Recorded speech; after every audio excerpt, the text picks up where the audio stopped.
residency with the University of Illinois. For over 30 years, Basbaum has studied the multiple ways in which art, language, and subjectivity intersect, construct, and modify each other. Through a rigorous exploration of participation in art and in politics, and a critical analysis of contemporary art as a field and practice, Basbaum's work introduces sensorial conceptual post-participatory propositions that focus on the transformation of art and its actors, while questioning and expanding the idea of art's closed circuits. Basbaum's work and this space of contamination are an invitation to engage in transformational relationships with creative practices and with each other. The project is coordinated by Moving Counters, a collaboration between Catalina Hernandez, art education PhD, candidate at the University of Illinois, and Natalia Spinel, Colombian artist and educator, faculty at the School of Visual Arts, Pontificia Universidad Javeriana, Bogotá.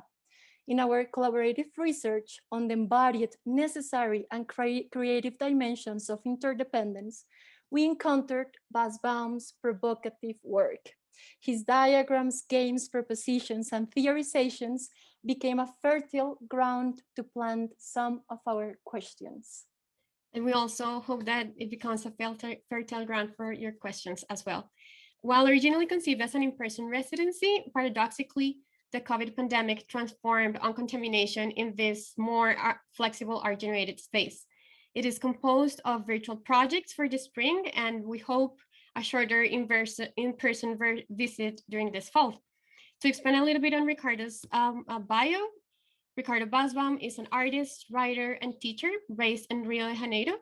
He investigates art as an intermediated device and platform for integrating sensorial experiences, sociability, and language. Since the late 1980s, he has created a specific vocabulary for his work. This vocabulary manifests itself in different projects as drawings, installations, videos, and urban interventions. Basbaum's work is held, among others, at the Tate Modern Collection in London, and he has exhibited at Documentas 12 in Kassel, the Museum of Contemporary Art in Chicago, the Sao Paulo's Biennale, and the Secession in Vienna, among others. His diagram production was grouped in the book Diagrams 1994 in Progress by Errant Bodies Press. And Basbaum is also the author of Artist Manual, etc., Year of Body, Year of Group, Beyond Visual Purity, and Beyond Visual Purity, He currently works as professor at the art department at the Universidad Federal Fluminense in Brazil. And just before we hand it over to Ricardo, this is a reminder that this is the inaugural event, and there are a couple of other activities coming. So keep yourself informed. We're going to have a series of collective conversations that Ricardo is going to explain later. And we can also host an amazing object that is called the MVP that he's also going to present. So we're going to remind this at the end. And we just want to close this introduction by thanking our sponsors, the Center for Advanced Studies, George Miller Visiting Artists Fund, the School of Art and Design's Visitors Committee, Conceptual Art and Teaching Project, the Loreto Taft Lectureship Art Fund, the Humanities Research Institute, the Center for Global Studies, and the Dance Department. And we also want to thank the support of the Civil Center for Design and the Lehman Center for Brazilian Studies for your sponsorship. We also thank our web artist, Sebastian Gonzalez Dixon, and the amazing staff in art and design that are helping us make this possible, Charmaine Edwards, Neil Lingman, and Janelle Hardy. So without further ado, we're going to hand it over to Ricardo. Thank you. And sorry, as a reminder, please write your questions in the chat. We're going to collect them. And at the end, we're going to have a moderated conversation. Thank you.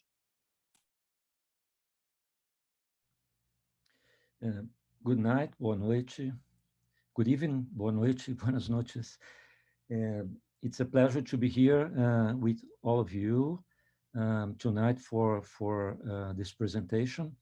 I'd like to thank Catalina Hernandez and Natalia Spinel for this very generous and kind invitation to spend some time or some hours or some conversation moments with the University of Illinois Urbana-Champaign as visiting artist It's really a pleasure. I'd like to also to thank Jorge Lucero for the support and Charmaine Edwards for the technical support for the conversation tonight. Um, so it's really a pleasure to be here with all of you. I'm gonna make a presentation where I can introduce my practice and speak more specifically about some of the projects that involve the ideas of contamination, some sort of epidemic and collaboration and group work. That is how I've been developing my practice. So it's really a pleasure to be here. I'm going to start my reading um, and present some images together with the reading. And in the end, after that, we can have this conversation, questions and answers. It will be a pleasure to be with all of you extending the conversation. So I'm going to start sharing some my screen with you for start presenting the images of my lecture. So let me share here and put it full screen. So this is the title. I'm going to read some words for you, which I think it's more condensed, and and I hope you enjoy. All right. So the title of my presentation here is From Would You Like to Participate in an Artistic Experience to the Collective Conversations? Some comments on collaborative projects. Um, well, so I start my presentation now. There was a moment in my practice when I started to consider the possibility of working in processes of more direct collaboration. I think I remember some moments in my studio in the late 1980s when the perspective of producing work for a less passive spectator, relocating her or him to a more active reception role, would create challenging possibilities for my practice as an artist.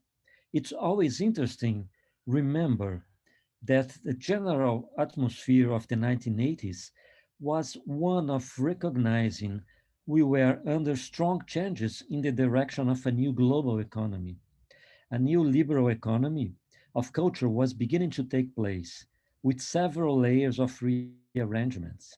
And a digital communications network was being built to emerge strongly and dominant very soon.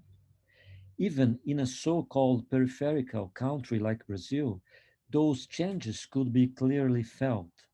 For a moment, as a practicing artist, it seemed that all the processes of circulation of works in the art system was dangerously reduced to the mechanics of the art market, as if the artist was a mere producer of objects known as artworks, and that these objects should leave the exhibition space or the studio directly into the collection, private or public, renouncing to any other protocol that would generate value in other ways than just financial.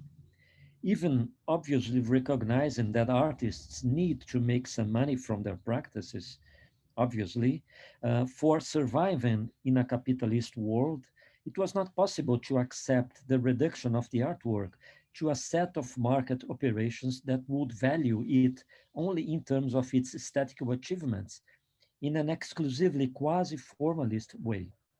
I was not happy with the dominant pragmatism that asserted that the image of the artist as just an artwork producer, letting the pieces move fast from the artist to the collector without any other effort to turning this particular and powerful device into something else. It seemed necessary to pay attention to certain aspects of the encounter of the bodies that the art field is prominent in doing, and having the art piece as the correct device for organizing and formulating certain proposals. Well, by one side, this dissatisfaction with the limited agency to which artworks seemed to be submitted in the late 1980s were confronted by the need we felt for occupying again the public spaces which had been cut off by the military dictatorship from 1964 to 1985. We, young artists in our 20s, starting to develop the work on that decade, felt the need to take the works directly out to the public areas, to reach the audience directly, occupying again the spaces that were emptied by repressive politics and censorship. It was interesting to see that the performative impulse that spread during that period um, was the result of a certain mixed means agenda by one side that involved the aspects of theater, poetry, music, and video with a strong influence of the cultural industry. We could say, one could say at that time that everyone had a band. We all looked like a pop group band. There was a performance art fever with several events and festivals, which contributed to an alternative local scene opposed to the dominant semi transavantgardist market oriented new painting. Very interestingly, the performative wave was sometimes result of the proximity of the visual arts with other art fields, breaking with the idea of the artist isolated in his or her studio, bringing to the art scene diverse group formations, duos, trios, collectives, etc., and a practice of partnership and collaboration not so much usual for the visual artist. Under that atmosphere, I developed some extensive collective and collaborative work with artists Alexandre da Costa and Jorge Barrão, when we are able to exercise some intermediate practice in non-art spaces like public squares, downtown festivals, and university halls, with interventions mixing music, painting, video, urban actions, and performance. Without any doubt, to conquer those action spaces as a collective subject, being part of a group had a tremendous liberatory effect in me as a young artist.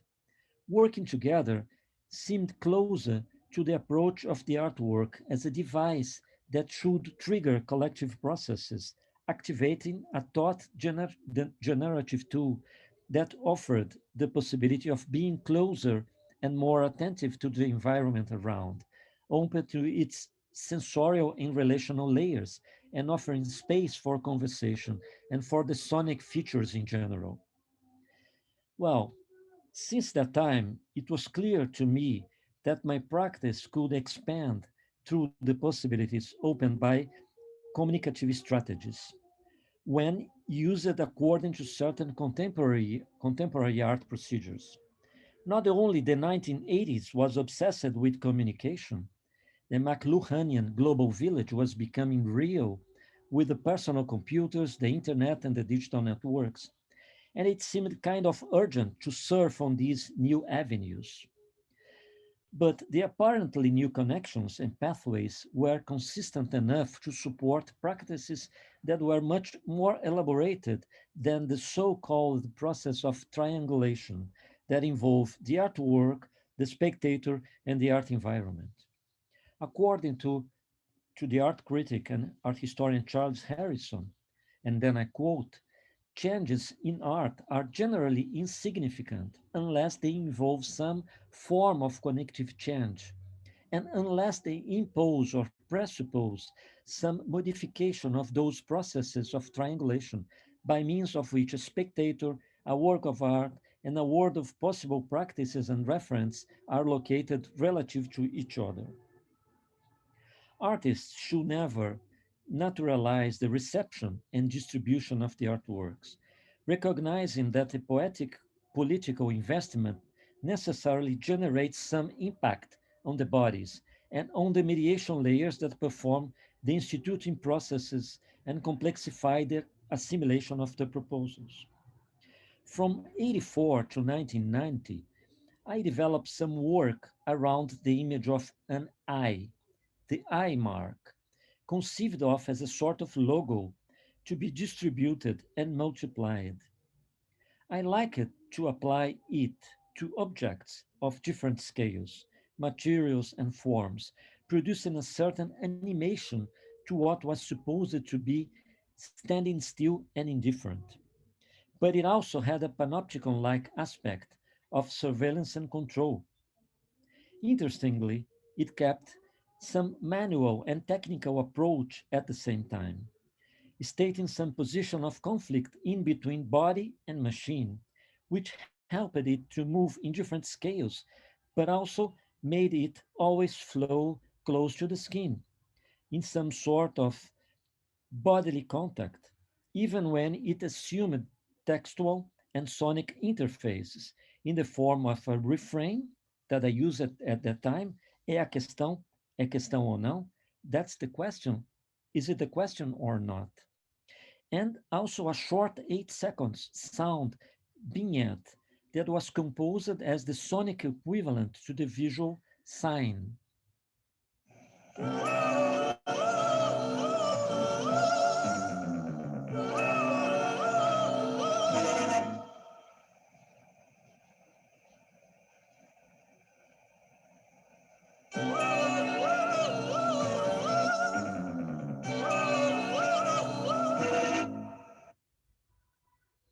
It has to be noted that the IMARC permitted to develop a large-scale architectonic intervention that was in 1987, the previous image, and at the same time could be used by anyone to practice their small-scale interventions, using its version as a pair of stickers. An interesting space was established in terms of the use of communication and contamination, which was kept to be further explored later, especially around uh, the aspects of the mediation protocols, considering how the works spread through reception, producing effects and find their location on the archive. Can a strategy be developed which lessens its dependence to the art circuit standards, redeveloping them in relation to the function of the work in close contact with the spectator, invited to play a more active role?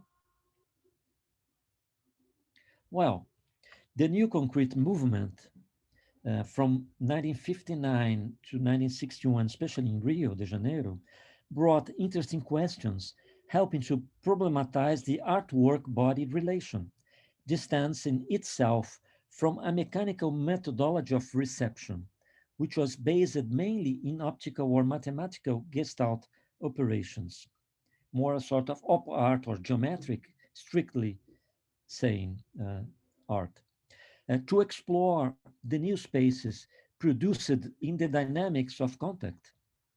If one considers Ferreira Goulart, who was the main neoconcretist thinker and critic, his statement that the relationship the artwork maintains with the subject excuses the subject from any intermediary, then a really active and membranous region is prompted, comprising the complex territory formed partially by the art device and partially by the body, where intense actions might take place.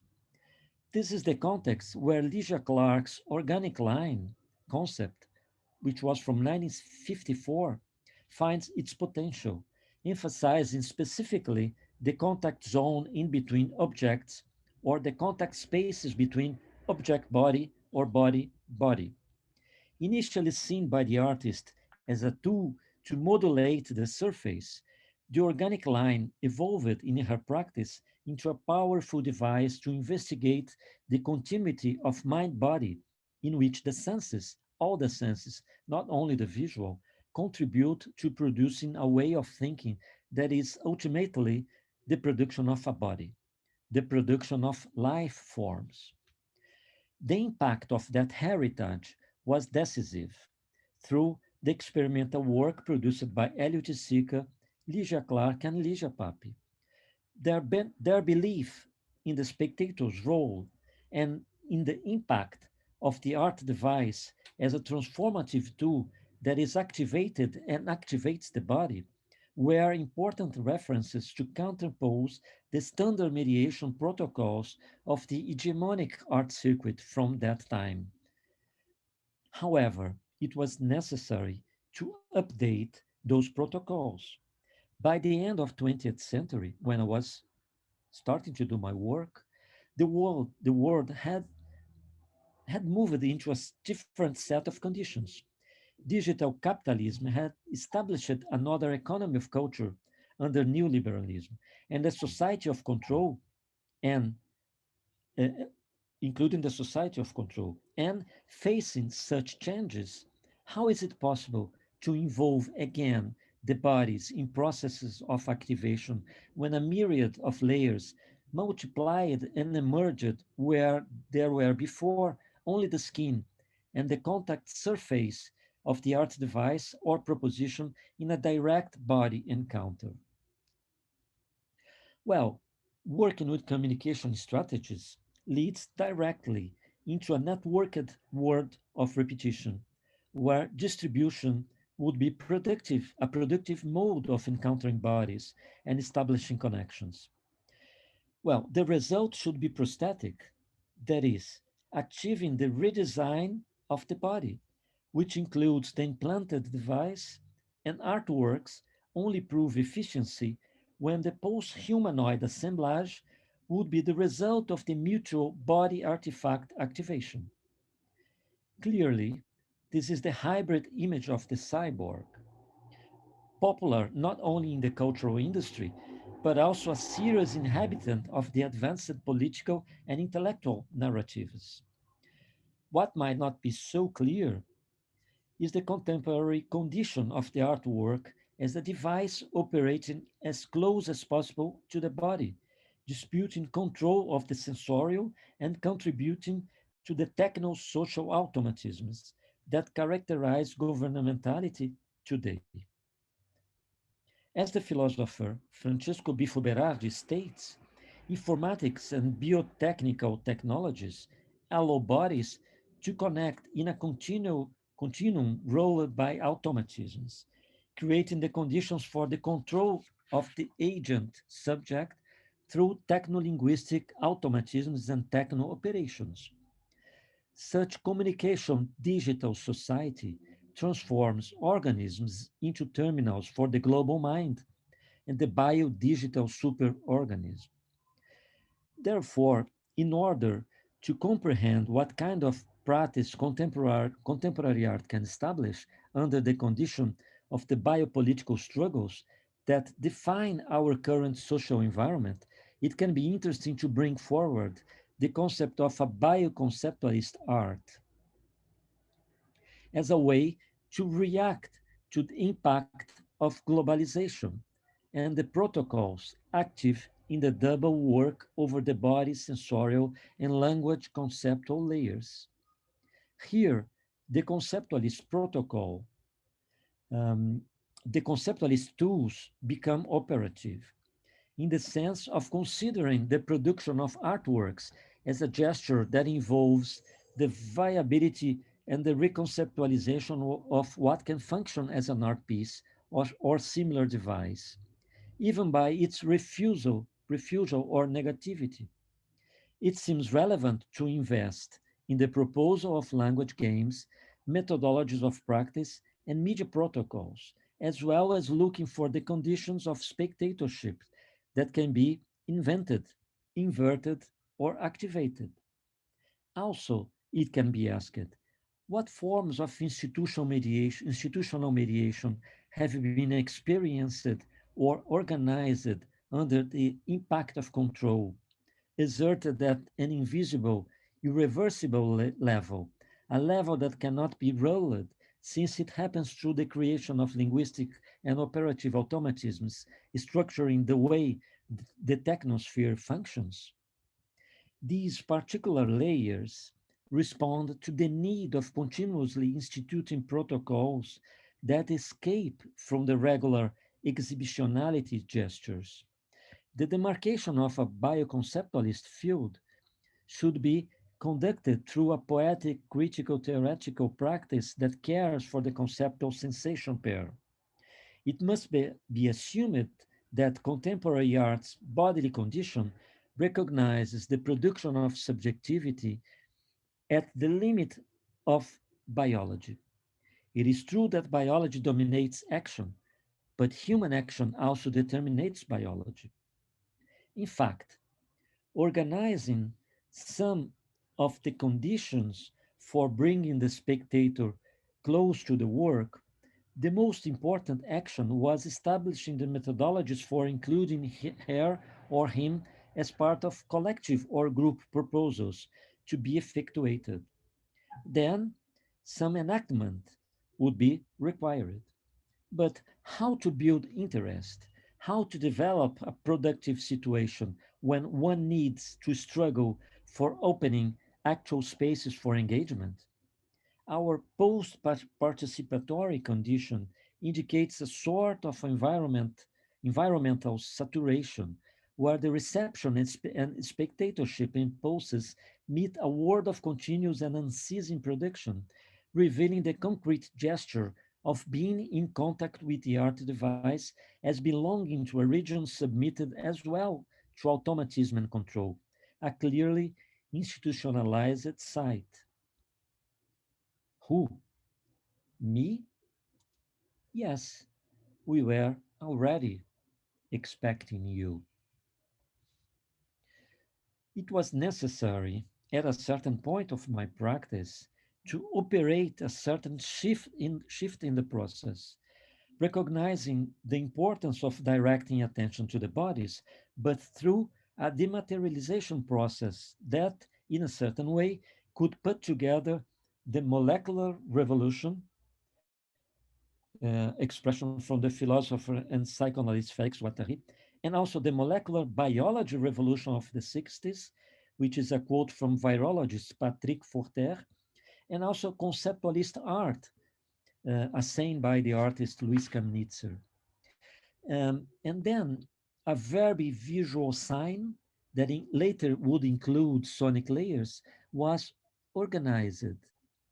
Presented as a viral element, it aimed to reorganize the protocols of how to present the art devices, carefully relocating the discursive layers in terms of orality, refrains and repetitions, and investing in processes for the production of subjectivity.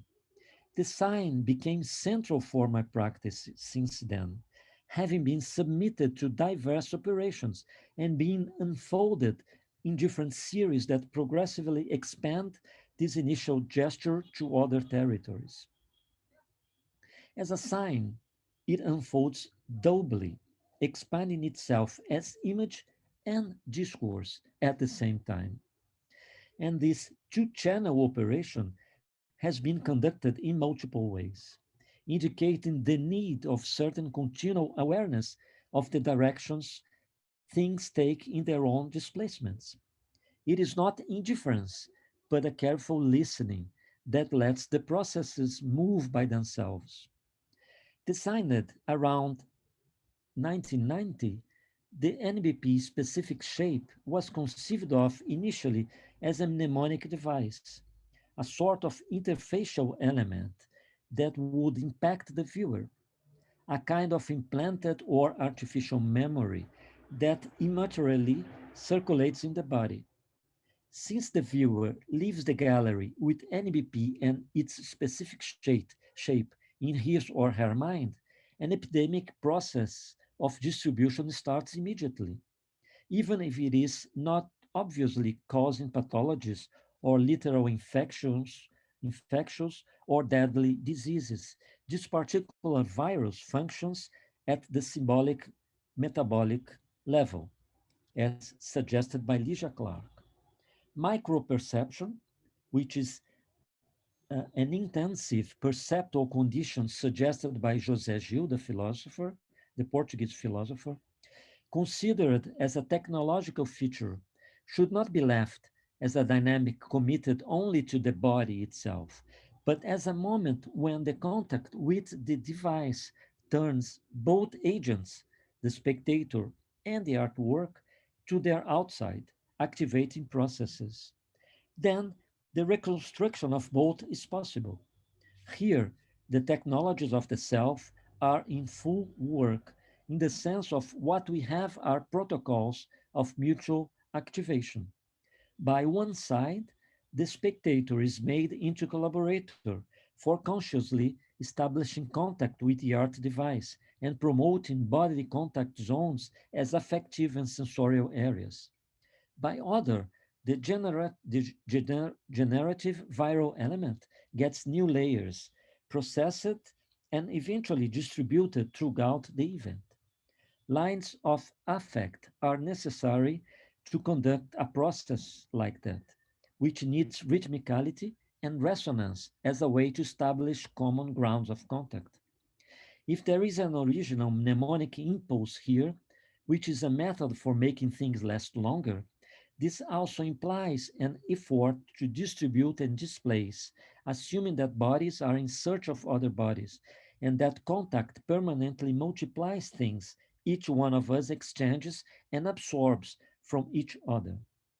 In an epidemiology of representations, it is important to note representations tend to be transformed each time they are transmitted. This is not at all a linear and causal process. An epidemiology of representations is first and foremost a study of their transformations. It considers the reproduction of representations as a limiting case of transformation. This series of works, would you like to participate in an artistic experience that started in 1994? Me and You, choreographies, games, and exercises, which started in 1998, and collective conversations from 2010, are triggered by a participatory and collaborative axis that proved to be expansive for enlarging the questions of my practice. Methodologically structured as open systems, they have been conducted as ongoing processes that continuously expand and displace without ever finding a sort of conclusion. The propositions feed on protocols that permit the collaborator to engage, helping to conduct them in, to some collective direction, which for most of the cases imply in contributing for the emergency of flows and fluxes that are kept in movement. If the experiences involved in the Would You Like series frequently have to deal with the solidity of the object and its direct promise of dematerialization, which is in fact which in fact is never fully accomplished, they continuously point to an open enactment of actions. When one is invited to propose experiences with a meta object, the effectuation of the gesture, whatever is the value, positive or negative, can be assimilated to the history of the project in two directions at the same time. The participant's action is taken as a moment of full meaning production, where the protocols of Would You Like can be tested and deviated in terms of the proposed enactment. And what is achieved is an artwork construction in itself, carrying the problems, questions, and issues proper to that experience, highly valid, singular, and unique, important in itself. Here, the NBP object is nothing more than a vehicle, a set of tools offered for a particular intervention.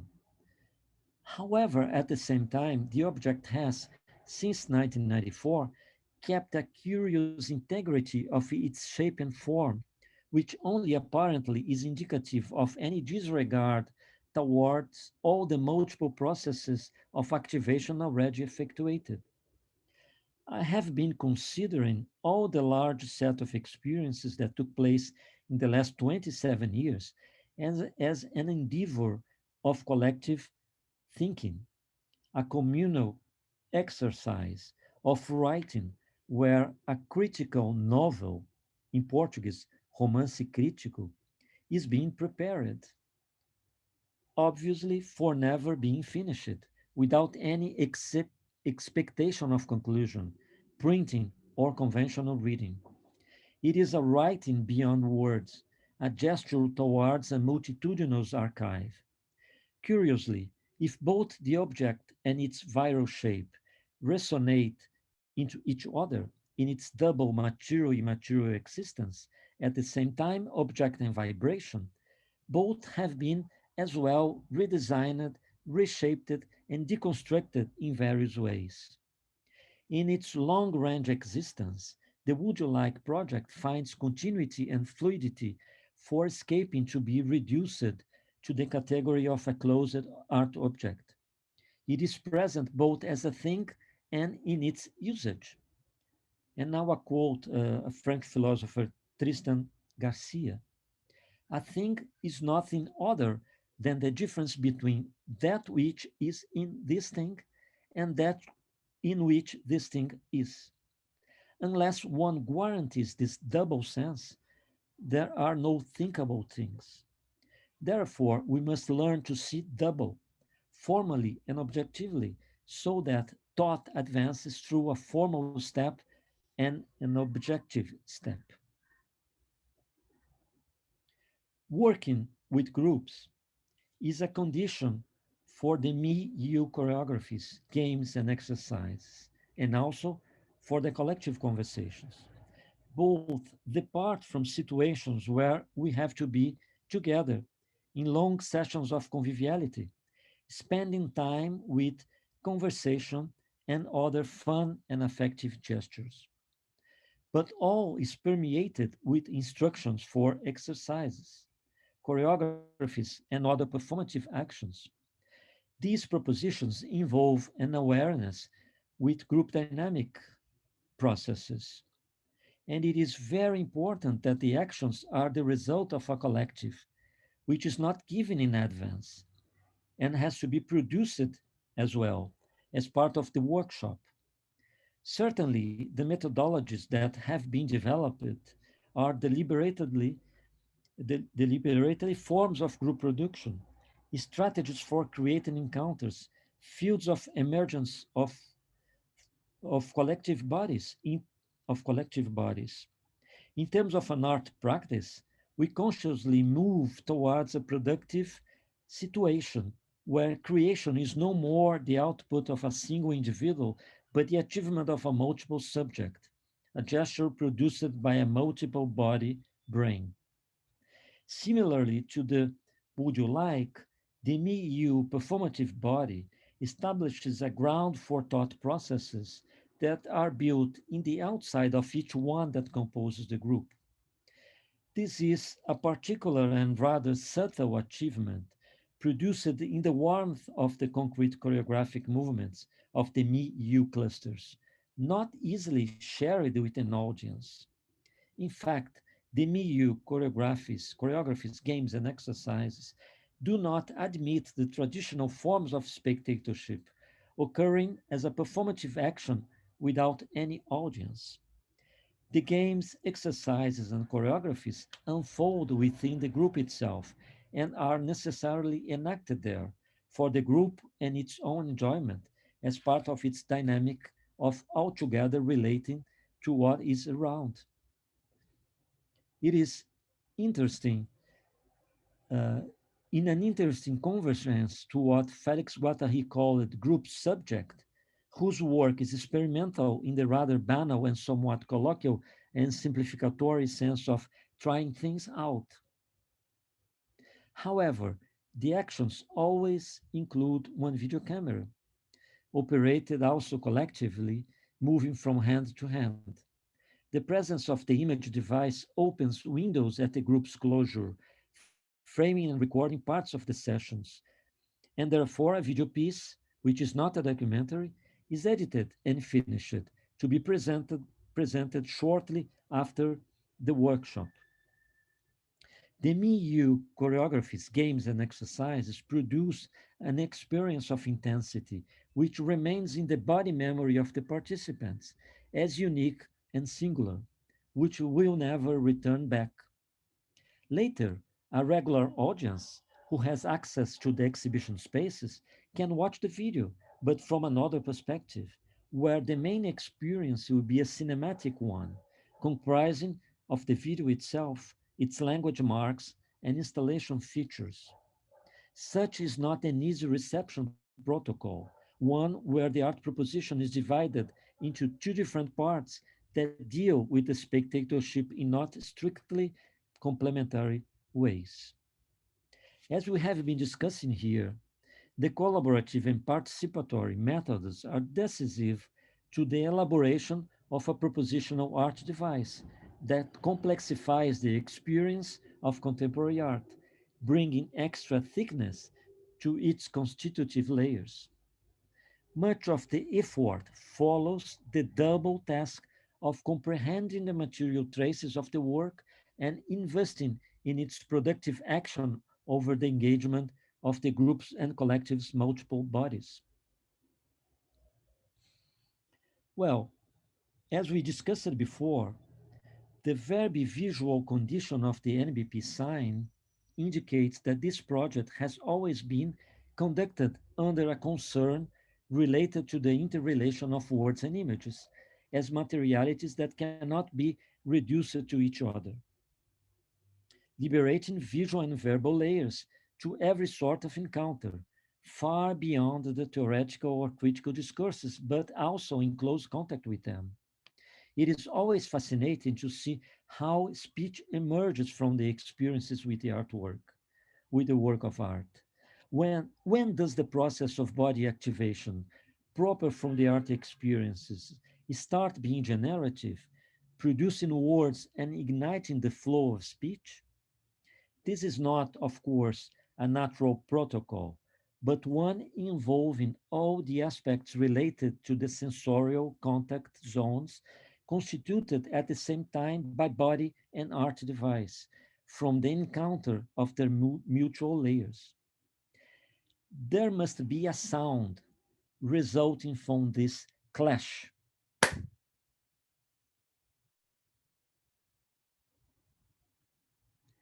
Can it be voiced, organized as a sonic element, transformed into words producing all sorts of verbal games?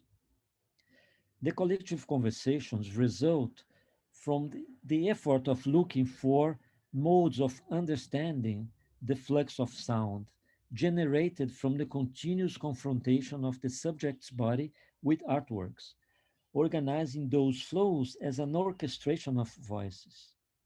Speech is produced in the dynamics of reciprocity, always collectively, where the confrontational, complementary, sequential, or disruptive material aspects of the words are carefully scripted with performative intention.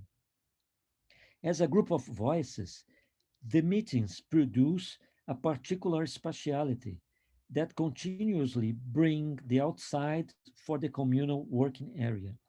The conversation fluxes follow their own rhythms, departing from current life, memory, books, or even newly written texts. It does not matter so much the sources. What is interesting is how the bits of text read here and there activate responses in real time, enmeshing the voices in very nice, articulately gestures. Such openings modulate the closed space of the group, with references that trigger the constitution of another double layer that involves the body and social space, communication tools and their protocols, pointing to the formation of the mouth as a collective social external site, pushing the body to its outside.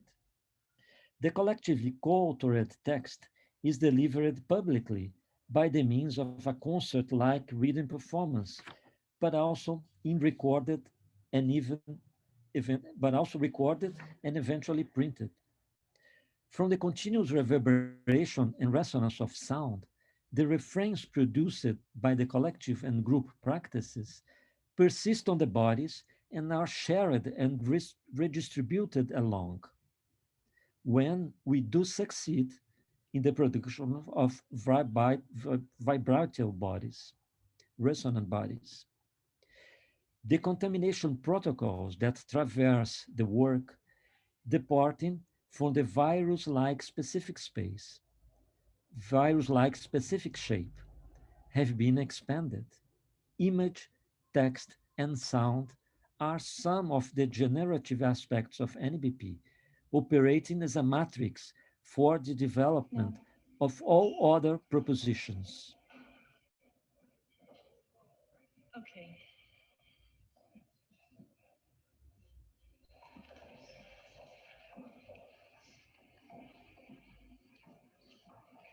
Yes. Maybe. Okay. No. Sure. Definitely. Okay. No. All right. Maybe. Yes. No. Ask me later. No, No. way. That all depends. Okay, yes. For sure. Never ever. In part. No. Perhaps no Maybe. way. No. Maybe. It's No. not me. No. Yeah. Okay. Yes. Okay. Sure. Maybe. Nibble. Absolutely. Maybe later. Possibly. Ask me tomorrow. No. I'm not sure. Yes. No. What has been produced here is a large diagram, a connective device designed in unwritten form, but whose lines escape from the sentences and paragraphs to unfold and expand into other territories. They aim to reach the world and produce furthermore connections. Would you like to participate in an artistic experience? Me, you, choreographies, games, and exercises, and collective conversations, propositions clearly benefit from a diagrammatic structure, avoiding conclusive statements and adopting open systems methodologies. There is also an anti-narrative aspect in diagrams that points to potential and multiple stories and histories still to be told or written, stressing their roles in the production of a non-linear speech that invests on its continuous flow in an assault to regular time. A diagram is always just about to connect with another diagram, which will connect with another diagram that connects with another diagram. If it if it did happen that my practice became structured by contamination and epidemic strategies, it was by reacting to the actual environment, seeking for the best ways of getting to the bodies, for the pleasure of touch and contact, and for recognizing there the necessary strength for locating some modest production of collective memory. Those are means for opening perspectives, pointing to ways out of the closures of the time, from any time, hoping that artworks can play active parts in the production of new forms of life, in an effort of today, even knowing that this is a practice also largely dominated by several sensorial automatisms and heavily managed by the market. Maybe the production of particular communication devices that might spread around would be an interesting topic for discussion. Or maybe sharing diagrammatic thinking as a relational tool for comprehending and redesigning strategic networks might be helpful. But contemporary art does not need any prognostic and usually fails when too functional. Our present condition under a global pandemic is serious and grave. Thank you. Thank you.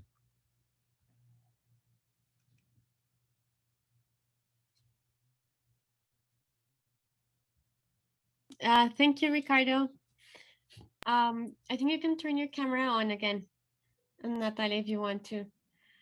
We apologize for these technical difficulties. Of course, there are things that we cannot control in these circumstances, but we um, we really thank you for your presentation. Um, I don't know if, like, for now we don't have a lot of questions, but there was one suggestion by Chico Fernandez, who, when you were presenting the first part, when you're talking about Lydia Clark and Elio Itisica, we lost some of that information. So we were like, perhaps one possibility is that if you can go back a little bit to draw this connection between how your practice is drawing or informed by this genealogy in this moment of the time of the practice of these two amazing artists. So maybe this could be one way to just tie back to that moment where you where we lost you for a little bit. I don't if that's something, if you can go back to tie to connect with the moment of Lydia Clark. And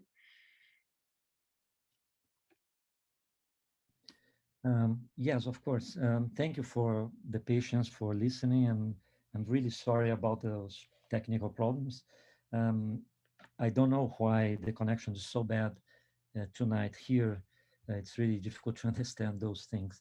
But what I was trying to emphasize was basically the plot of my speech was that um, in the scene of the 1980s, when um, when I was starting my work, um, the work of Ligia and Elio was important to break. Can you hear me? How is the sound?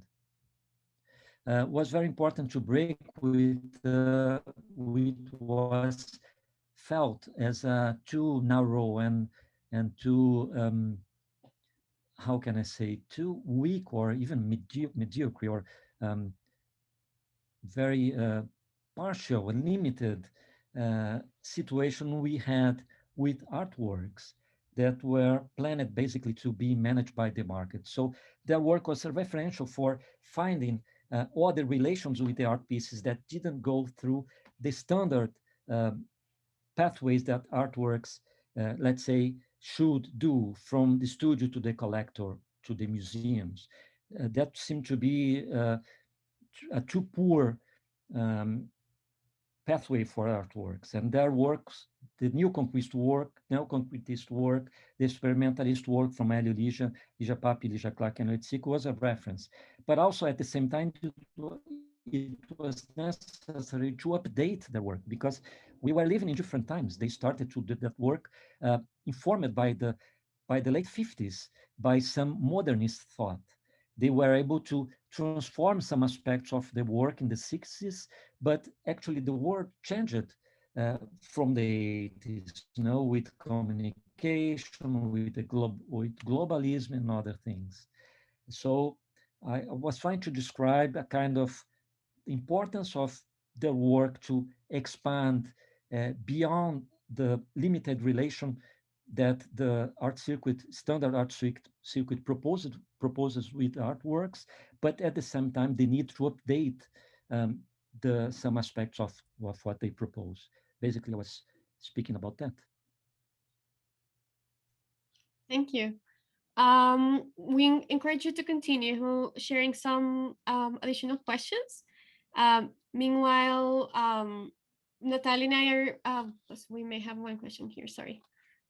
Oh, Maria Jose has a question here, and she's saying, hello, Ricardo, I'm a big fan.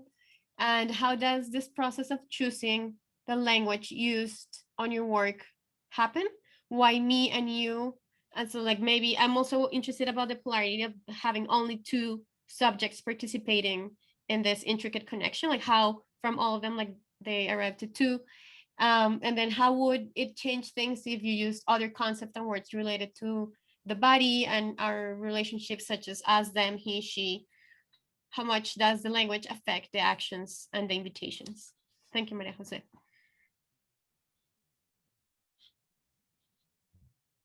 Thank you for the question. Um, um, well, um, ways to justify the work. But at a certain moment, as you could see, in a way, my work is highly influenced by the idea of micropolitics that turned the attention not to the people or to the big collective, but to the subject, no? To the subject. So following that direction, um, in a way, I was all the time concerned of how the work would touch the body of that subject, how the work would touch you, but also how you would give me something back to me. So I started to map those two relations, the subject and the other, that are reversed. Those positions can be reversed. And the first diagrams that I started to draw, they departed from only those two positions, the position of the me and the position of the you, like if it was possible to map some kind of invisible forces, invisible relational forces between the subject and the other. The first diagram I did was a small map with a ball pen in a copybook, trying to map a personal relationship, a personal love relationship. There's a kind of uh, strong uh, effort to depict affective forces through the diagrams, those invisible affective forces. So it seemed much more interesting to me to start those mappings with the positions of the me and the you. And the me is not myself, of course, it's just a pronoun, and anyone can fit on that me. No, the reader can fit on the me when the reader reads the diagram, on the spectator approach that diagram, fits on the me like a shifter, no? Thank you, Ricardo. Um, so we have another question, but I'm not sure if this is addressed of us, but Chico Fernandez is also asking. Oh, she's also asking because well, I think he's speaking about the sponsorship that we have, because we have people from conceptual art and teaching, and we have the dance department and different places. So he's interested about knowing how you see your work in relationship between in the relationship between conceptual art and the body, and because you're talking about conceptual art and neoconcretism, and so he's curious about how in your practice and maybe in the work that you want to share with Illinois, that relationship between neoconcretism, conceptual art, and the body in movement live. Yeah, no, it's a good question, because there was traditionally, or in a more standard way, um, there has been a kind of divide between what is conceptual art and what should be a more sensorial art. At some of the art history narratives that reached us here by the end of last century were all the time making that divide, as if conceptual art was just a cerebral or informational or immaterial action, and then all the body actions would pertain to another field. And that didn't seem reasonable anymore, of course. I mean, because it's impossible to separate the sensorial and the conceptual. So it's much more interesting to see how both things meet. So it's much more interesting to use the pair sensorial conceptual. You can see that many moments in my talk, I was emphasizing different aspects of double functioning all the time, not trying to reduce the work to only one aspect. Words and images, sensorial and conceptual, the vibration and the solidity of the object. So it's much more interesting and complex. Try to move between the two poles, no? And it's so clear that the Ligia Clark's organic line is a concept issue from her work. It's a conceptual work. So all that division seems not productive at all. So it's much more interesting to try to put together aspects of conceptual art, that is trying to think about the nature of the work of art, to understand that the work of art touch us in the body, but also moves beyond the body, but outside of ourselves, denaturalize us. So that's something that conceptual art does very well. Tries to touch us beyond the senses through anesthesia, which is a word that Marcel Duchamp used to uh, refer to his ready-mades. No, but of course, how can we think about art with anesthesia? It's impossible. So we must think about how to relate the senses and to escape the senses at the same time. So I think this combination I've been trying to arrange somehow. And so combine new concrete art with conceptual art, and this idea of the bio-conceptualism tries to meet this, tries to face this binary, try to combat this only those two poles, and then bring to conceptual art also biopolitics, the body, and other aspects. Thank you. We have one more question about uh, from Barbara, and she's asking, she's curious about about your diagrams, your practice of diagram, and that I'm excited that this person asked this because I've always been fascinated by that too.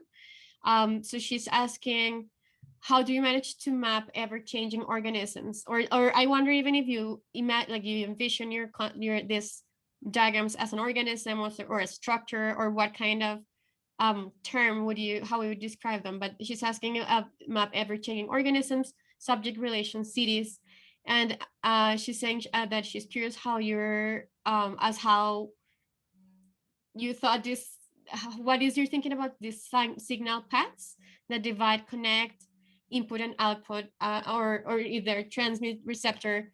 And since there's a conversation about the diagrams, my question, and I always have it too, is if you imagine that because the diagrams have all these flows, do you feel that they have like a specific direction, or there are like certain hierarchies that begin to weave into the directions that you're like the spaces that you're mapping and the relationships between these organisms? So this is like the big question about the diagram practice. Yeah. Yes, the ritornello, from Guattari and Deleuze, and the feedback from cybernetics. If we look at the diagrams from that biologist, all the time it's about being conscious about how the actions return to the subject. It's not a question only touching the other, because everything is always returning to ourselves. So all those, this is very strong in the artwork or in open systems, no? Open systems that need that things that feed back again, no? And when it feeds back, it's never the same. The idea of the ritornello, of of concepts that make a process grow or make a process create value, which is more important, no? So you don't need to think about value only in terms of measuring the thing with the outside. So the thing itself creates its own layers of consistency. So the diagrams try to speak about that as maps, as cartographies, as scores, as plots, as maps, everything at the same time. No, it's playing with those things, with the script. So all the time, the action affects the other, but affects yourself, you again. No, so um, you cannot be uh, irresponsible about the gesture, because the gesture returns to you. It's not a question of hitting the other irresponsibly, because everything returns. And this return is very important because it creates the unexpected, the growth, um, the difference, make things change. So the diagrams, I always try to take care about that, thinking that they can connect to another diagram, a possible diagram, um, and they are they all the time are in a sort of dynamic. They are dynamic drawings, and if you look, some of them, they really seem to be as you were looking at a microscope. It's like they were portraying the micro world, no, from molecules, from microbes, from virus, from whatever. And this is interesting because there is this issue of scale, no, the very small and the too big, and that shape that I work with has no scale at all. I can draw that shape in between the Milky Way and the next galaxy, but also I can draw that shape inside of a cell. So it can be, it can play with scale all the time, no? So the feedback also is related to that, to connecting things. And I have one more question. We're already at an hour, but if since we were not able to listen some stuff, I'm going to still ask. I have a question that is related with how this kind of very dynamic and abstracted network of like the flow of return that you were just describing, how that dialogues with the particularity of the places where you practice, because you have been taking like the MVP has traveled all over the place. Here, Albert Stabler is saying that his students in Chicago work with your project in 2012. So like from Chicago to, we have seen them traveling in different places in the world, and same with your diagram. So I'm interested about how you, what connection do you draw between the particularities of the places and their particular conditions and your own tradition, like in as a Brazilian artist who has these influences, and how that this kind of big flows and abstracted relationships land and they interact, and maybe the tensions or the intersections that are emerging in this like overflowed connections and relationships. Cata, sorry, and Ricardo, and we can probably connect that with your mediation of the situations. We are also very interested in knowing how you mediate, yeah, all these interconnections and between them, yeah, the drawings and the plays and with the people. Yes. Well, I think you started your question, Catalina, with the issue of the world, of the global, of the international aspect of the world, of the work. It was quite important for me and for others here by the end of the last century, let's say the 80s and 90s, to not be restricted by the borders, by the physical borders, by the political borders, I'm sorry, of the country, recognizing that the cultural borders doesn't correspond to the physical, to the political borders, no. The cultural borders of the country are completely different from the political borders. For instance, in Brazil, the cultural borders extend clearly to Africa and some parts of Latin America. And after 20 years of dictatorship, with militaries speaking about nationalism, you didn't want to be enclosed in some patriotic borders. So it was much more interesting to be part of Earth. How you consider yours? I mean, now we it's very important how we think about yourselves as artists from Earth, and not necessarily as artists from this or that country. That's something we have to learn how to consider, how to play with. So in a way, I did an effort with my work to escape the propositions that could be enacted in different parts, that could be brought to different groups of people, and then start with them to see how we could do something together. And of course, I can fail completely, as I've done sometimes, not being able to connect, to make a group, or to create a conversation flow in between those people that never met before and are going to be together for 1 week now, and then are never more going to meet anymore. So that's a very small amount of time where you have to make a big effort to make things flow. And that's what I've been trying to call the methodologies of my practice, that some of them, of course, I have as a conscious methodology, let's say written in the notebook, but other aspects are simply kind of convivial aspects, of a kind of diplomatic possibility of getting in touch with the other, be able to listen and to react and to communicate and to create a conflict and sometimes resonate together.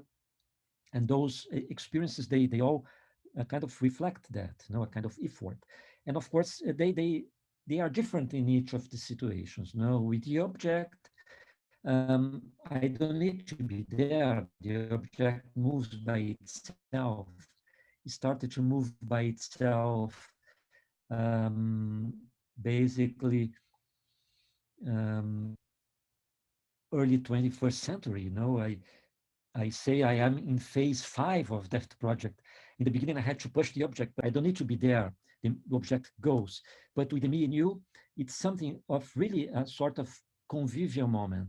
We have to be together, having fun together, doing things together, walk out together in somewhere, depending on where we are.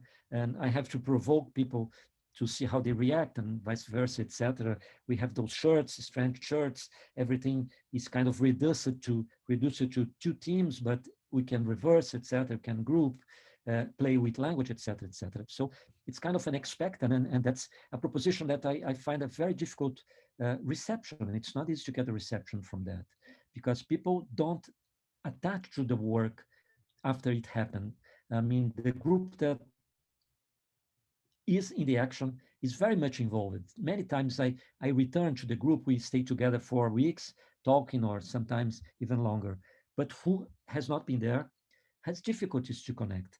I think I found many connections with the work of Alan Caprow sometimes, a kind of free playing, a free movement around with no really objective of doing anything, kind of more or less situation of that. But there are differences, of course.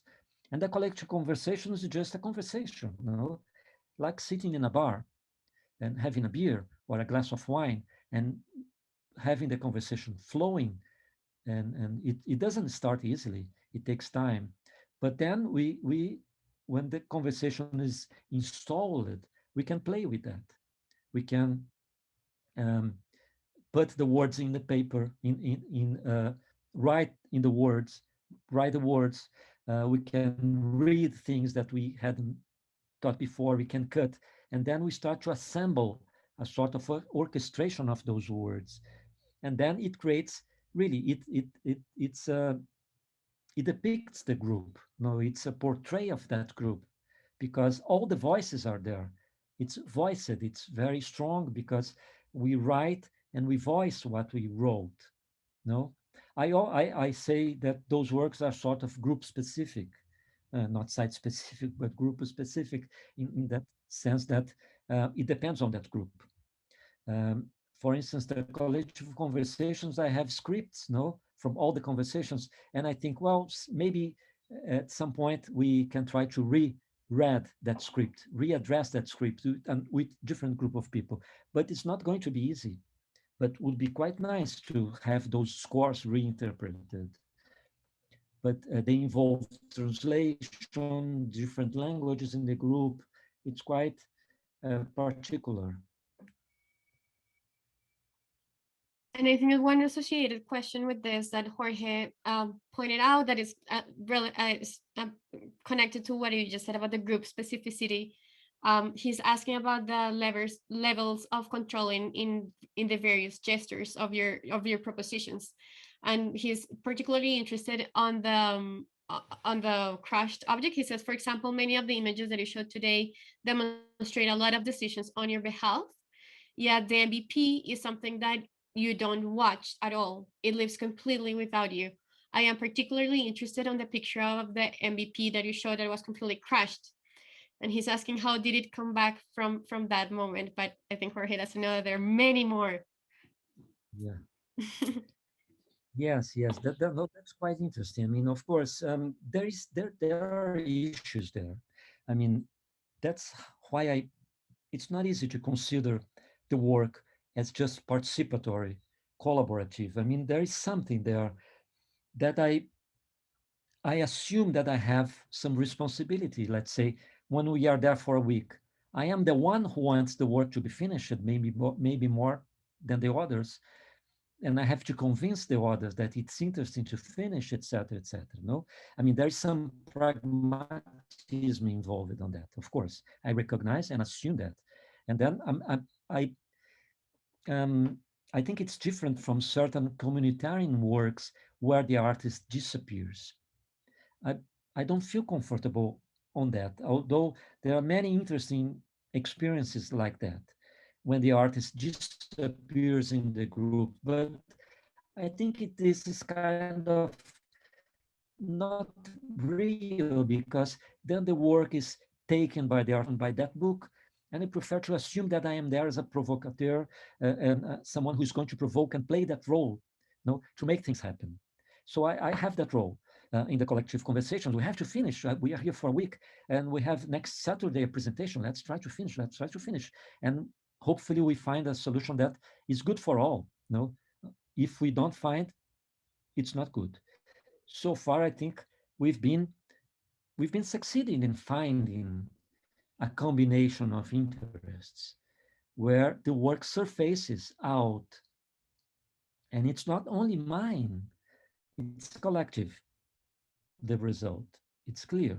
But I am the one who has the responsibility, who pushes, who is worried, etc., etc., and I have to assume that role.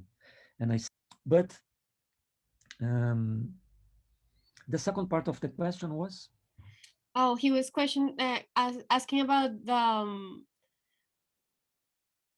the MVP, like how, like for some of those like the collective oh yeah, conversations or the me you can push and hold the group, but the MVP lives without you. So how do you go about that? And like the and he was interested about the image of the MVP that was crushed. But also Jorge is saying that it's answered the Oh, it is question, answered. Okay. and Albert yeah. is saying that is No, like that being was teacher. Oh, yeah. But can you hear me? yep. I think that you're back. Okay. Well, two things. I mean, just to going back to the question, Jorge, one group of Mexican curators called at that time Laboratório 060, they had the object. And they wrote me when I was in Kassel at the Documenta saying, we wanted to give it back.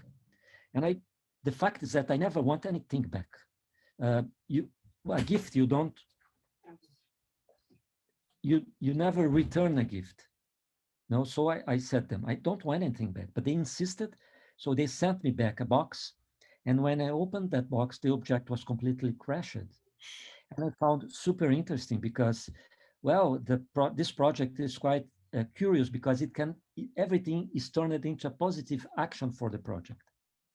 So in a way, I found, oh, that's interesting. What I want to do is that you tell me why you did that. Maybe I don't agree with you, but because my concern is to be able to, that each group is able to pass the object to someone else, and ask them, are you going to pass this strange object, destroy it to someone else? Is someone is going to melt the metal, produce a ring? I don't know, whatever. And they didn't know what to answer exactly. I noticed that they wanted to give it back to Castle, but in the end, I sent them the box back to them. Um, and I don't know where it, it is now, if it still exists.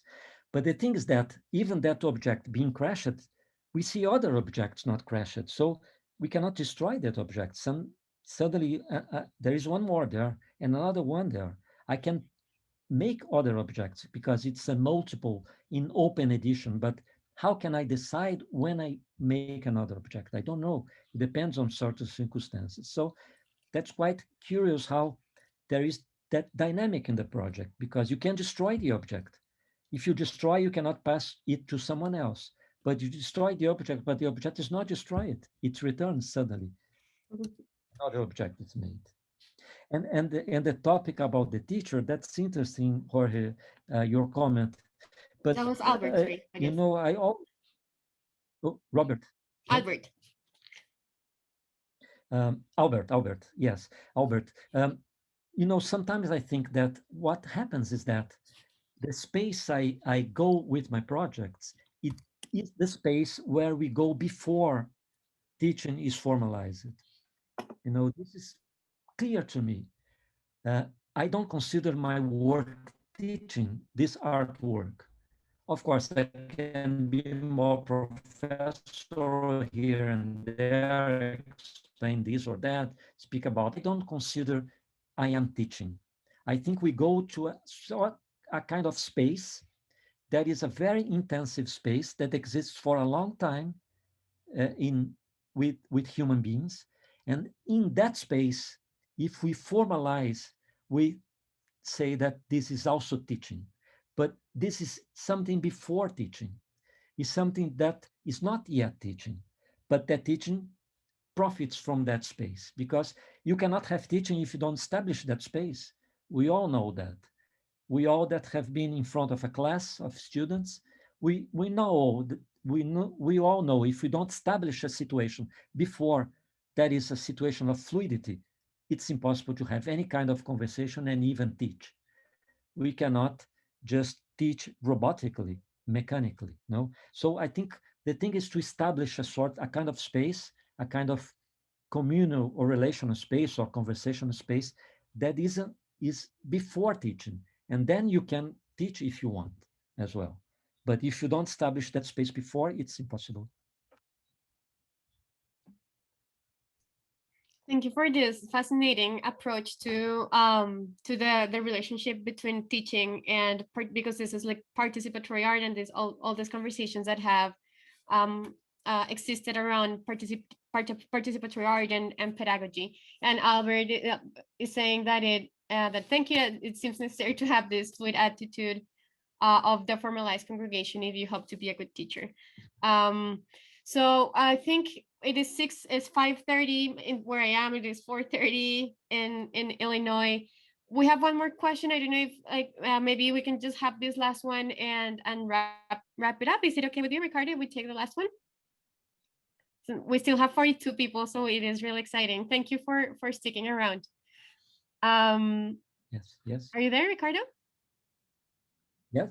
Oh, okay. Hello. So I think this is a conversation. This is a question also about related with teaching. Um, and this person is asking, Shireen, I apologize if I'm saying your name wrong. Is wondering if there is nothing to teach, or like how like this um, position arrives, and maybe is wondering they're wondering if you are as a person like the vehicle, and if there is not object of teaching. Is the issue that there is no object to teach, and you are facilitating for people to generate the connections, or how would you understand this? No, it's a hello, Shireen. Thank you for your question. Yes, yes, it's a good observation. No, there's nothing to teach. I mean, just to survive is enough, you know, just to be able to be face adversities and be able to have a very nice life. Um, it's just we need a lot to know a lot. Let's say, I mean, to establish a conversation when we are able to create a kind of situation where we relate to things around in the best way, or to people around in the best way, you know. So it's interesting that we don't need to have a subject to teach, no. I mean, the relations are enough to establish a flow of things between all of us. So teaching is not transmission of contents. I mean, you are absolutely right.